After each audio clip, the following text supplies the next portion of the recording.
Hello friends, आज हम unbox करेंगे एक हेयर ड्रायर। इसे हमने फ्लिपकार्ट से ऑर्डर किया है। आज मैं इसका पूरा क्वालिटी आपको बताऊंगा, इसका प्राइस और रिव्यू दूंगा। तो देखते रहिए इस वीडियो को आगे।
दोस्तों, कम दाम में ये बहुत ही अच्छा चीज़ है।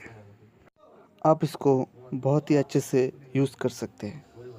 इसका क्वालिटी भी अच्छा है। इधर पूरा लिखा हुआ है इसका पावर कितना है और नीचे वार्निंग है आपको क्या क्या नहीं करना है इस ड्रायर के साथ। तो आप इसे आसानी से यूज़ कर सकते हैं।